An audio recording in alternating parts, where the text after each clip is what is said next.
Well, good morning. Good morning. Welcome to the August 13th service of the Unitarian Universalist congregation of Grand Traverse. Welcome to all of you here today. Welcome to you online. My name is Dan Tholen. I'm coordinator for today's service, and appropriately for the topic today, I'm beginning my term as president of your board of trustees. So please bear with me. The buck stops here. If you have a problem, please let me know. I'll hand it to Chris or Pam. I have the support of our immediate past presidents, fortunately. So anyway, so we're back, and it feels good. So many familiar faces that I haven't seen in months. I'm sure you're all enjoying it the same as I am, as well as some new faces. It's nice to see these chairs filled. I want to say it was a difficult decision last spring to cancel the services for the summer. And we had a lot of feedback. Obviously, our reasons for canceling were sound, but we disappointed a lot of people. I know many of us missed our community. We missed opportunities to welcome UUs from other parts of the country. And I want you to know the Sunday Services Committee has agreed. We're planning now for how to keep it open next summer, maybe not on Blue Angel Sunday, but certainly the other weeks. But we have started, and if you have ideas, we'd like to know them. I mean, we realized in watching these remote services that people wanted to get together to do that, and we could easily have watched them here even, if nothing else. But we do have other ideas, and we'd welcome ideas for being sure we can be open all next summer. So we are beginning a new year. We have Reverend Alex back in the pulpit. I'm very happy. Guide our congregational and spiritual journeys. We have a lovely setting from my wife and grandsons. Thank you to them for marking our journey here. We're almost fully staffed. We have Jeff and Erica are back in the office. We've got Anne Marie ready to start her first full year here as music director, and we're hopeful about getting our RE director. Right now, today, unfortunately, we won't have a RE, but we don't have a whole lot of prospects anyway right now. But we will be getting that rolling, I hope in the near future. So, are there any visitors here today? Anybody old visitors? Oh my goodness! If you're comfortable, stand up and let us know who you are. Hi, we're Steve and Karen Lill from Grand River Unitarian in Waterloo, Ontario. Welcome, very welcome. Jane and Mary Gosling from All Souls Unitarian Church in Indianapolis. Indianapolis, welcome, welcome, welcome. See, it's a good thing we opened again, huh? Any others? We do have a social hour after the service, and you're welcome. Please join us. We have yellow cups so we can identify you and welcome you. I'd want to invite you to share any joys or concerns you have, anything you'd like to write in the book over here for the next 10, 12 minutes or so, and Reverend Alex will be sharing them at some point in the service. So, I guess it's time to get on with it. It's a blessed morning. Welcome.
Whew, morning has broken. Thank you, Barbara. Whoever you are and wherever you are on life's journey, you are welcome here with us this morning. Boy, it feels good to say that, coming back from my summer hiatus to be here with you all. It's good to be back here, especially after these last few weeks of attending virtual services and being apart and joining back together in our building. I welcome you into this community of care, and I invite you to hear these words from the Reverend Amanda Schuber. If this is your first time here or your 101st time, we are glad you are here. If you carry the weight of a weary world on your shoulders, or you entered through the doors with a song in your heart and a skip in your step, we are glad you are here. If you are the loudest voice in the town square or the subtle hand behind the scenes, we are glad that you are here. If you have failed once or 1,000 times, we're glad you're here. This community is what it is because of your presence. So welcome into this space of love, support, justice, compassion, and fellowship and worship. We are glad you are here. And so come, let us worship together this morning. It's time in our service now to light the flaming chalice, the symbol of Unitarian Universalism and our wider faith, a reminder of why it is that we come together each Sunday. I'll read our chalice lighting words as Dan lights our chalice this morning. Today, our chalice marks the beginning of a new year here at UUCGT. Let it light our journey and help us find new opportunities for growth, enlightenment, compassion, and justice. And let us sound now our singing bowl, following its sound into sacred silence.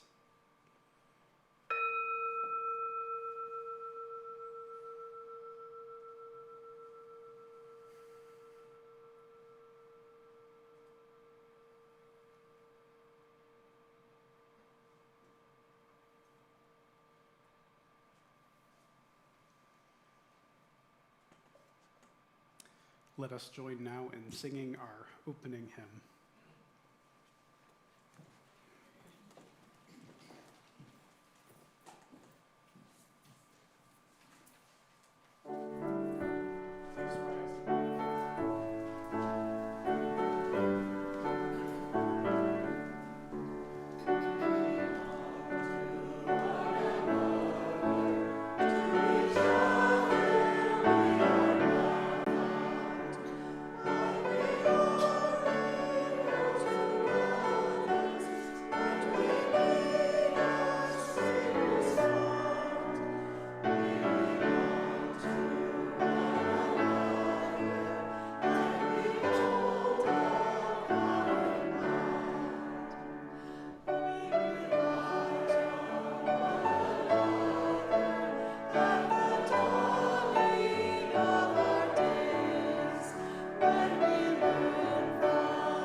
If you don't know where the road's going, be a leader. Make it happen, right?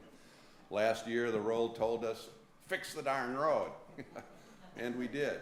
This year, the road says, keep going. And we will. So, beginning again, it's not quite the same as starting from scratch. We have obligations to staff, our building, our operations, and to the community. So we passed the baskets today to support our congregational needs. The red side of the basket is for those in need in the community, and the blue side for us, or vice versa. I forget. Both are important. And our meditation, I'm sorry. They are labeled, so. Yeah, my training is still, I'm new. Not. We have meditation and offertory music. We begin again in love. Thank you.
Now is the time in our service that we set aside to name and honor the joys and concerns that touch our lives, those moments and milestones in our lives that we just know that we must hold with others while we are gathered. I'll be sharing a few of these that have been offered up for us to hold on our hearts as we are gathered this morning. If you have a joy or concern that's too tender to share with us in our service, I invite you to reach out to myself, to a member of our congregational care team, or to simply hold it on your heart as you are held in the love of this community. None of us is ever meant to travel life's journey alone. And so here is what has been offered up for us to hold as we are gathered together. Some of these might be a bit old. There are a couple that were from back in June even, actually. Our prayers are with Ann Stevenson as she recovers from a bad fall. So please hold Ann Stevenson on your heart. From Stephanie Slonick, a joy from Reverend Wendy's service in June. I'd like to share my deepest gratitude for the work of Wendy and Ginny and the URJ workshop, Understanding Racial Justice, and for the church for being the welcoming space. I appreciate you all. I have a joy from Joy. So glad to be back with in-person services. Lots of catching up to do with our friends. From Kim Greeby, a joy. Today at 5:30, the group of 10 teens and 2 chaperones from my block, my hood, my city, arrive for 3.5 days of fun, thanks in great part to the generosity of this congregation. And from Nancy Doty, what a joy to sit among this religious community today after using YouTube for weeks. So good to have you back with us this morning. And now let us take a brief moment to pause and hold on our hearts all of those joys and concerns that remain in the silence.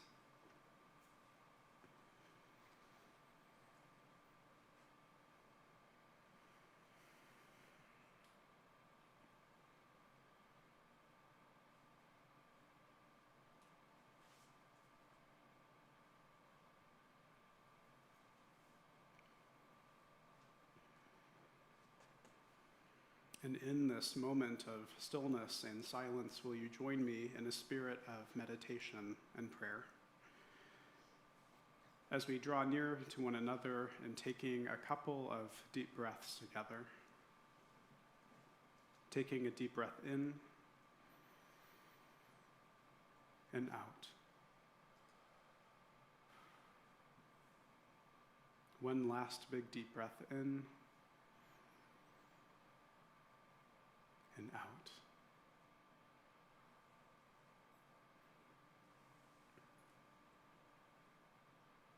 We find ourselves at this threshold moment of the year that is beginning. This liminal space as the summer days draw fewer, as the start of school encroaches, as we ourselves feel the anticipation for our year and journey ahead, as individuals, as a community, as a wider web of connection. Take a moment now to think about this new beginning. What do you hope for? Where do you notice curiosity, mystery? Where does spirit, connection, or love call out to you?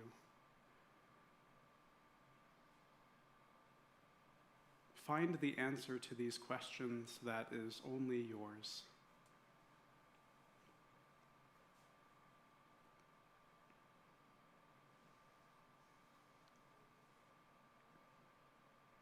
And as we pause here, let us choose to carry with us these hopes, these questions, these desirings for all that is to come. May we also be unafraid to let go of that which no longer is ours to hold. The pieces that don't seem to serve us quite as well anymore. I give you permission to lay these down, to let go and to trust in this unfolding.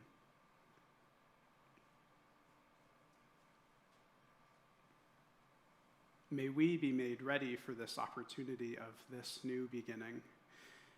May we trust in one another and the journey ahead, knowing that we do not journey alone. We are one in the unfolding, always. And so I say, may it be so, and amen. Please join now as we sing our song of response, Spirit of Life. All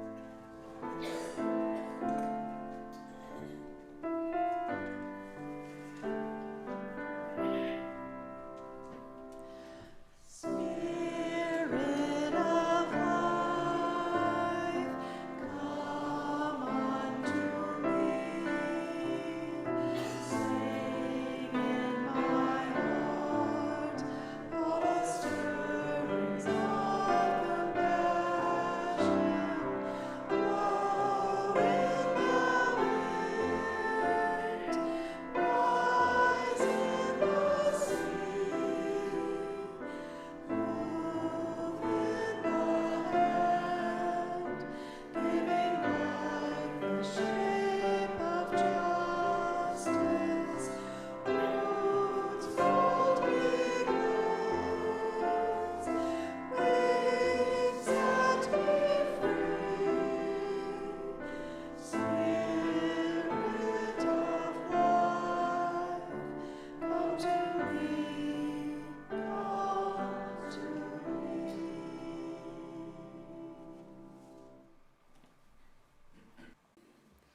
reading today is a poem titled A Journey by Nikki Giovanni.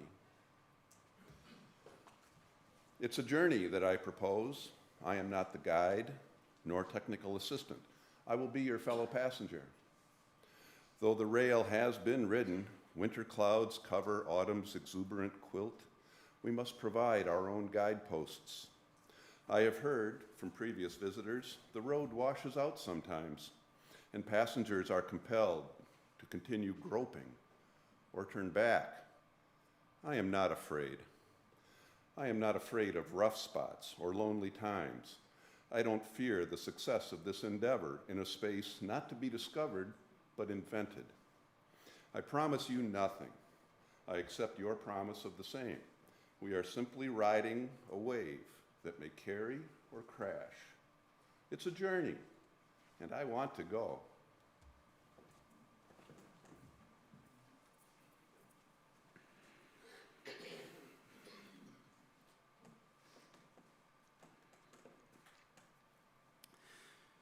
When I began as a student at Harvard, there was a campus tradition that is not unlike other traditions at other schools and universities. While some schools have these traditions of drinking from special wells or water fountains, or even rubbing the feet of certain statues for good luck, Harvard's campus tradition involved an important, rough, cast iron gate.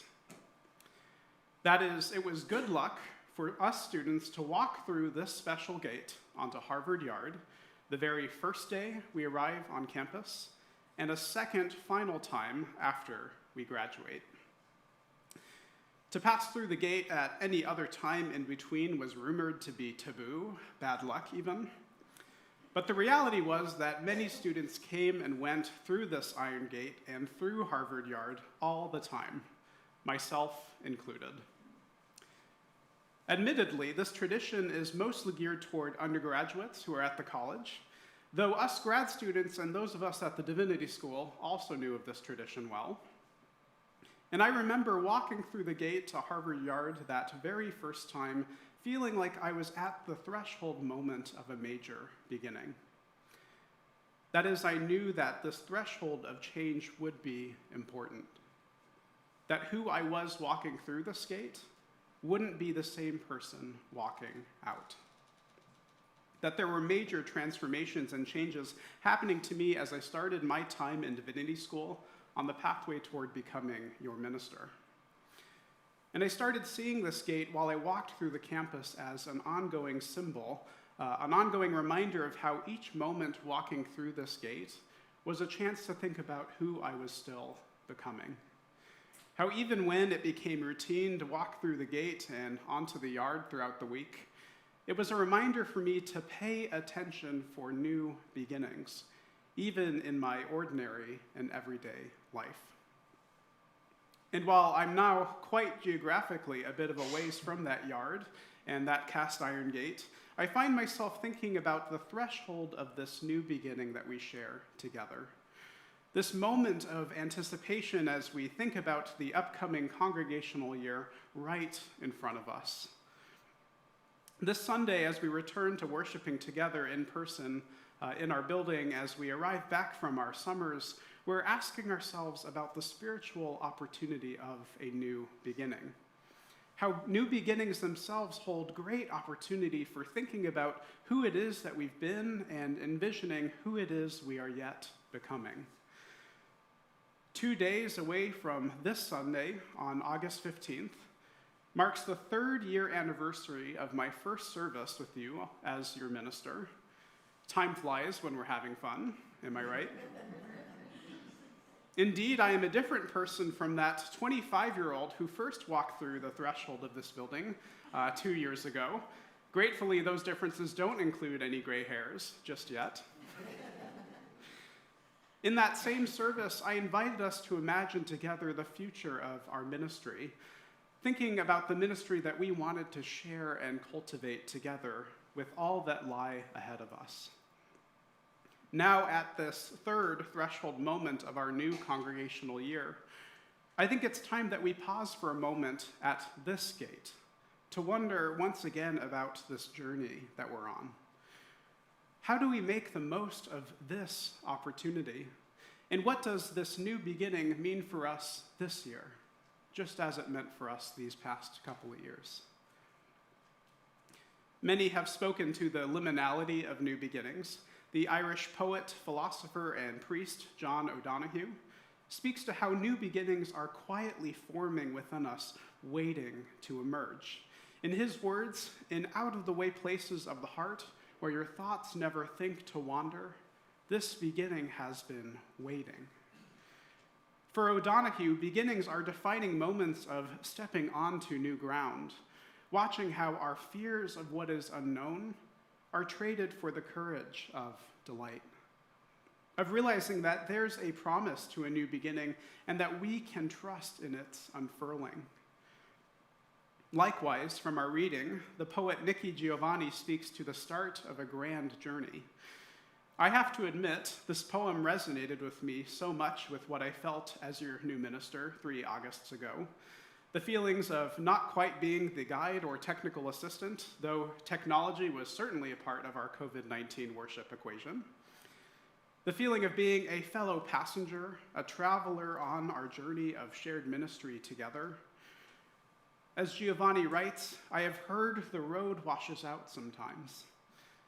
I am not afraid of rough spots or lonely times. It's a journey and I want to go. From this, we learn that new beginnings are sometimes quite challenging. Embarking on a new journey reminds us of also our past ones. Recalling what has or hasn't worked, bringing up our fears of being alone or needing to make our own guideposts along the way. New beginnings are moments for all of these, of taking on our imaginings of where we could go together, but also of letting go of that which no longer serves us, of trusting that no matter where the destination lands, it is actually the journey itself that ultimately matters. And that what matters most also is that we do this journey together. That's the promise that is intrinsic to a new beginning, that we can't fully see the outcome, and that the traveling together is what this is all about.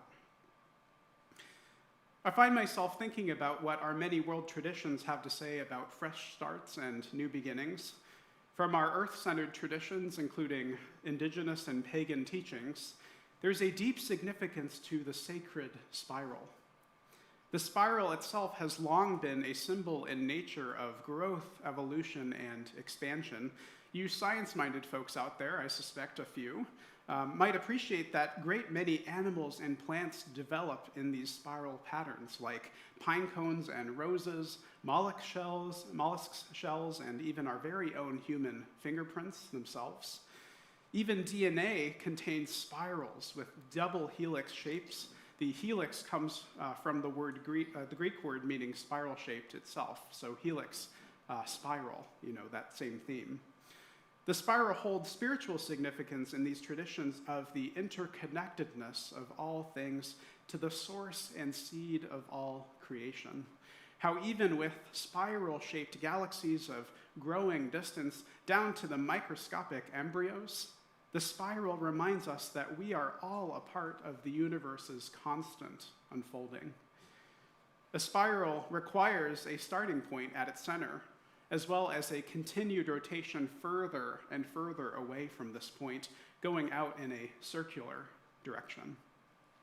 It's a symbol of an ongoing and sacred link, an unbroken connection that links up you and me and all others in this cycle of birth and rebirth. And so we can think about this new beginning in the form of an unfurling spiral. How each year we pass this familiar point on the circle once again as we continue traveling onward and outward together. We can also think about new beginnings from the perspective of a famous pilgrimage in Europe, the over 500-mile journey on foot through El Camino de Santiago de Compostela. El Camino is a pilgrimage that dates back to medieval times, bringing one to its end at the Cathedral of St. James in Galicia, which is in northern Spain. The journey takes a person about 30 days to complete on foot, though the time and distance itself varies because of one very important reason. El Camino, the journey, begins first at your very doorstep, at your home. It's a path that also has no singular starting point to it, or a single pathway for you to follow. You'll find that there are many routes and side paths that lead along the way. And when someone starts this journey, they usually travel El Camino for a particular reason or with a particular intention in mind. To walk this sacred journey in honor of a loved one who is no longer with us. To walk this pilgrimage with a question or an ongoing discernment. To open oneself up to an unknown adventure or challenge, not quite knowing what is yet in store. And also to reconnect to who it is that you are as the person that is within. But what's special about this journey is knowing the many generations of millions of pilgrims and wayfarers who have traveled these same routes before you, with their own intentions and questions in mind. I still have not done this journey myself, but you can bet it's on my bucket list to get to eventually. What's important to El Camino is that the journey is what you make of it, what you bring to the path that lies ahead. And so we might also think about our journey together like that of El Camino, which means the way in English. How each one of us is on a unique spiritual journey that is unfolding in its own unique way. How what is crucial to this journey is one's own search for truth and meaning, and for where they find it along the way. There's a third way that we can also think about this new beginning, and that's through the lens of ecology, of planting and sowing seeds in the gardens of our lives. We might think about UUCGT as a garden that we are all cultivating together, bringing our many hopes, ideas, interests, and talents. As we travel through these gates to our garden, thinking about the abundance and yields that we hope for our future, we also must ask ourselves, what seeds are we planting today? What seeds will we water and nurture throughout these seasons that lie ahead? And how might we watch these seeds that we sow this fall as they bloom into flowers that we have come to expect of spring? More importantly, what seeds will I sow in this community and help to nurture and love into being? That's a question for each of us to individually chew on at the start of this year. In our Time for All Ages story, we have a great encouragement of the winding, unraveling road ahead of us. Though we bring many questions, we know that there is but one way, and that is to keep going. We ask ourselves, how do I start? Will I always move forward? What if something unexpected happens, or there are mountains too tall to climb, or rivers too wide to cross? What if, we ask, what if I get my heart broken? We hear the road ahead beckoning us to keep going, keep going, keep going, keep going. Looking back at the gap of air, that empty space between those two brick posts and the iron bars of Harvard's rough iron gate, I knew then that I was on the precipice of an unfolding journey, just as I know this now.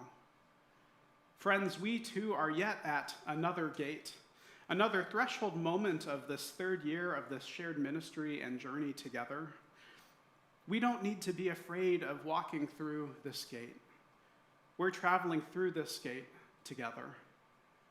I hope you feel the excitement and anticipation that is bound up in this moment, the opportunity to reflect together on these familiar questions that we all carry. I invite you to begin again, to join in the unfurling of this moment in the life of our community. We are each given the chance to envision anew this garden of plenty that will nourish, nurture, and sustain us as we travel along the way. We know that ours is a pathway that many others have traveled before.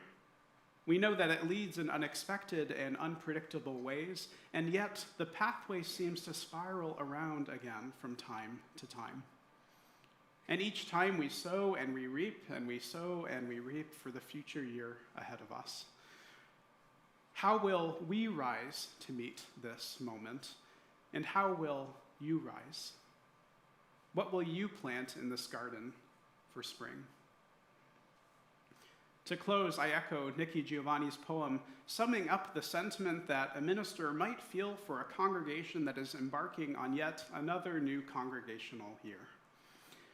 The journey is what I propose. I won't be your guide or technical assistant. That's why we have Jeff. I'll be but your fellow passenger along the way. We know that the road is uncertain and winding, that at times we'll have to bring our own guideposts in order to get to our final destination. But we are not afraid to pass through this gate. We are ready to invent ourselves anew, to promise nothing but that we are riding this wave together, that we plant seeds now that we may not see the fruits of for quite some time. And yet the journey itself is what calls to us. And we want to go. Amen? Amen. Anybody else out there want to go? And so I say, bless you at this new beginning, and bless us all in this sacred unfurling. May it be so, and amen. Let us now join in a brief experience and blessing of stillness.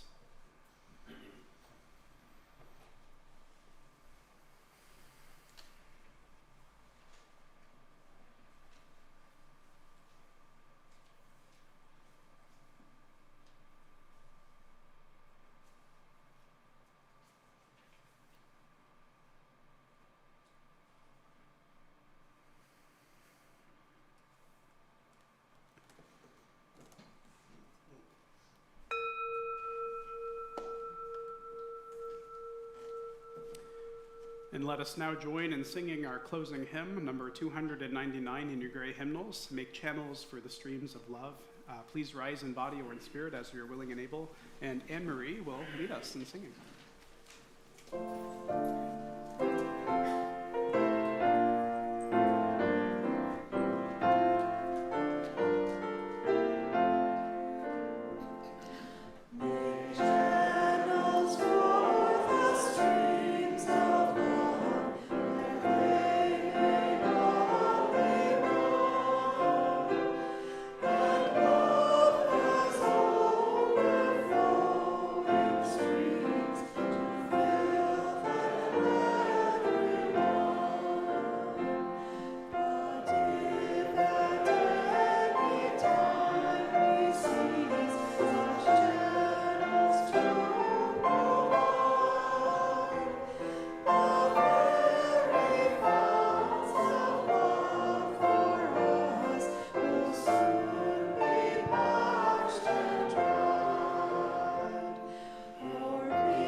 Well, come to the end.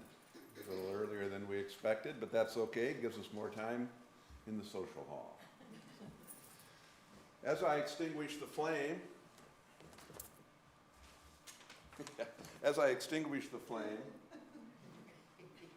I release its light to remain inside each of us, a beacon for our journey, wherever the road takes us.